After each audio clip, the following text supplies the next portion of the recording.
would. Yeah. So I think there's nothing wrong with having views, and I feel like her relationship kind of mirrors her views. Like, yeah. And she has a submissive boyfriend. He knows is what I believe in. We have Mm-hmm. debates every once in a while. Like, we're very open with talking with each other about this stuff. And, he's very comfortable with who I am. I'm comfortable with who he is. So you think he'll give you a round of applause by listening to this Oh, podcast? hell yes, he will. He listened to my whole Charlie Kirk thing. He said he was on my side. Do you think, never mind. Okay. Do I think what? Don't Said worry he about was it. just saying that to get in my pants? How did you come to that conclusion? I don't know, the putting look in your eyes. the look in my eyes. Like you wanted to instigate a question. Hold on. Here was I think I said, was it because, like, that was the extent of the sentence. How did you gather? That was the only thing I could think that you were going to ask. I just want to finish my point on the wage gap, because I was pointing out how it's actually, the wage gap could actually be due to sexism, but due to women's sexism. Such as how? Do you want a guy to pay for the first date? I don't care. You don't care? I'll offer. On the first date with your current boyfriend, did he pay for the date? I don't know. I think we split it. Does he ever pay for dates? Yeah. Okay. He asks all the time. be Sometimes fair, I'll it sneak up sounds and like he's- force him to pay. Sounds like he. I'll he's not force homeless, myself to but- pay. Like I'll sneak off, be like, I'm going to the bathroom, Sure. and then I'll slip my card. Let's hear from the rest of the panel. Yes. Do you want a guy to pay for the first date? Yes. Okay. Well, I've paid for first dates. Sure, also. I don't dispute that women on occasion will pay for a first date. Of all the first dates you've been on, if you had to say like a percentage, what percent of the time does the guy pay for the first date? A lot of the guys that I date in my personal life are not as financially. They're broke? Yeah. Okay. Period. But overwhelmingly, I'm sugar mama. okay, the majority of the time, do men pay for the first date for you? Yeah, when I'm going out on there's different levels of guys I date. There's guys that are hot and like fuckboy Broke. status. That's the guys that I will take out. But the guys that are more of the husband material, yes, I would have them pay for the date. Okay. What about you? Do you, when you go on first dates, who pays for the date? Definitely the men pay Okay. for the first date. But it's just the first date. Doesn't mean he has to pay for any future date. But of the people you have dated where it went beyond the first date, was there still a pattern of him paying for dates beyond the first date? I think generally the men would pay for, would have a bigger share of the cost, but also depends on the income level, socioeconomic status of the men I date. So it varies. Well, you're an attorney. Do you date many men who work at McDonald's? No. No. You But I bet if she met a really hot musician who played and sang that's her true. song, she would totally potentially go out on some dates with him Would you and pick marry up him? the bill. Would you marry a guy who made like $50,000 a year? I think just from a realistic standpoint, it would be hard to have a long-term relationship because I have a different perception about money. So if I want to go on an expensive vacation, I don't want to cover 100% the cost for a man who makes a lot less money than I do. You would want to date a guy who makes maybe about as much as you Yeah, or or more. kind of less than me is okay, but at least we need to have the same perception about money. Like for example, even if I'm dating a super rich guy, but I want to go on an expensive vacation just to treat ourselves, but then he'll be like, no, I want to save the money, even though you make $1 million a year. So I think it's all about whether your perceptions are aligned. Okay. What about you? First dates, do you pay? Does the guy pay? I definitely prefer if the man pays, and if it's a situation where we're splitting or I'm paying, the guy definitely gets docked in boyfriend potential points. Oh, so if he he almost gets friend zoned after that. So let's say you're on a date, you guys went out for dinner, the waiter comes and he's like 2 checks. You're saying you would dock points. 100%. And I think Would there whoever be a second date? whoever picks the restaurant, and let's say you pick a very, very expensive restaurant, then you should be willing to pay if the other party, when the check comes, doesn't reach for What the about bill. you? I think the man should pay on the first date. What about you? All day. The men should pay. Felicity, what about you? Man should pay. Okay. Well, Maren, you've heard quite a few women here. Are any of you consider yourself more liberal or feminist, or I don't consider myself any of that. do you consider yourself more liberal or? I don't think I'm very liberal, a little bit conservative, I would say. Okay. Well, so Maren, let's go ahead and just say that there are no liberal women who ever want men to pay for first dates, which I actually think is That's definitely. I think there's actually a lot of liberal women who still want men to Yeah, of course. adhere to more traditional dating standards. Hold on, let me It's finish. always nice if a man pays. It's always like, oh, thank you. Yeah, but do you think men can get away with saying, it's nice when women pay? Yes. Well, they can get away with saying that, It but is can they nice expect? when women pay. Sure, I'll grant that, but do you think that men can realistically go into a date with the expectation that the woman's going to pay the entire bill? I wouldn't say anyone should go into a date expecting that someone's going to pay the entire bill. I've only been on a couple dates. I've always said I'll pay for my food. It's a first date. You don't even know me. We might not even get along. How many first dates have you been on?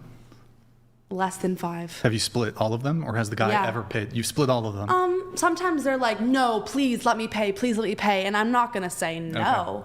But I'll say, no, I promise I can pay. I don't want you to Right. pay my whole bill. We just met. And sometimes they'll be like, it's okay, fine, you can pay. And I'm totally fine paying, and it doesn't mean I'm gonna count them out of my life. Sure. But So I guess to wrap up on this, the argument that I was making here is that even if there was only, say, 50% of the female population that had a strong preference towards men being providers Yeah. and for men paying for dates, Yeah. men paying in other ways, whatever it is, this would actually indicate that there's a mating pressure that exists on men that doesn't exist the other way. But so do by women's own dating preferences, and this is not just, I think, a social construct, but also I think there's a biological evolutionary basis for women wanting providers. And when you were talking about the days of huts and the days of caves, the men went out and hunted and the women stayed. The men were providers, the men were protectors.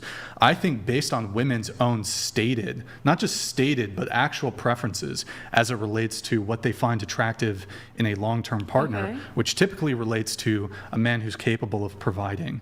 And you heard it from here. We've heard it a bunch from women on the show. If the guy won't pay for the first date, that's it.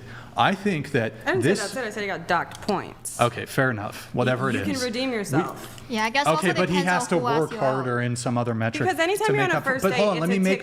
That's it's fine. a- Okay, trying I'm to not going to tally get into the up. weeds with you.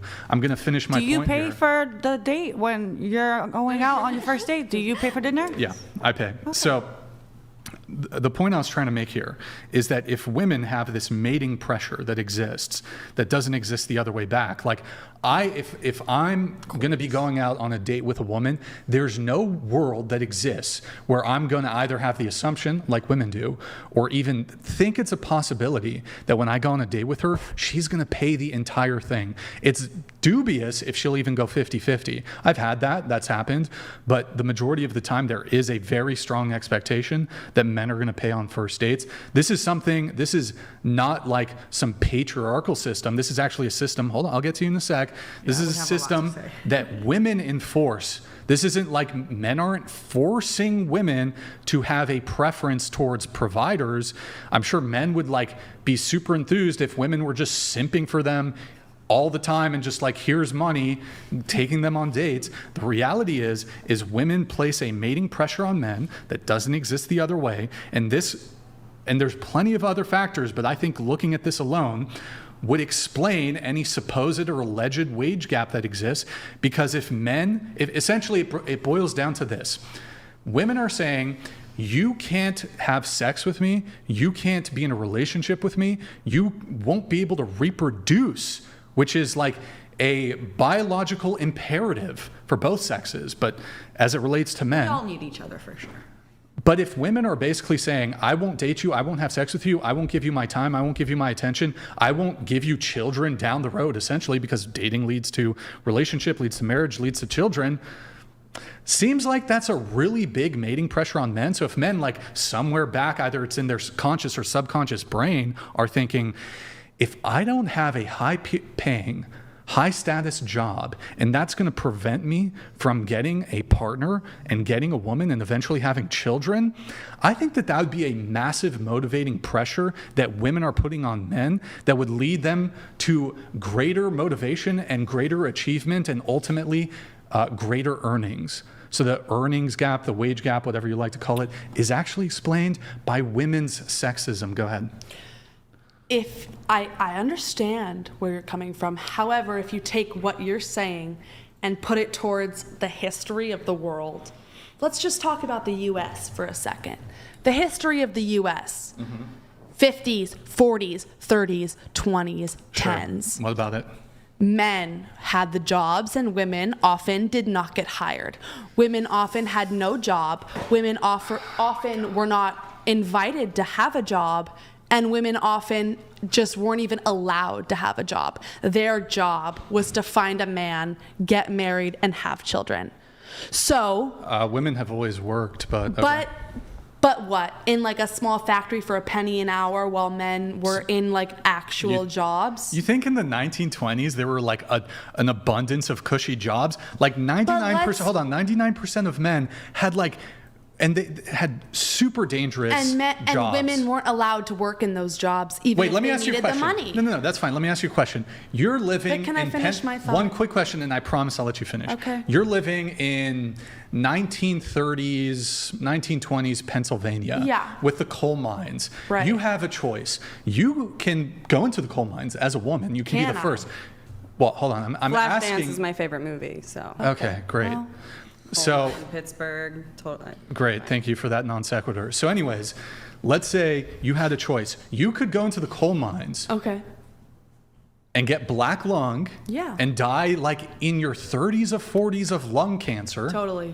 Or you could stay home and be a homemaker. Which would you prefer? which was I allowed to do?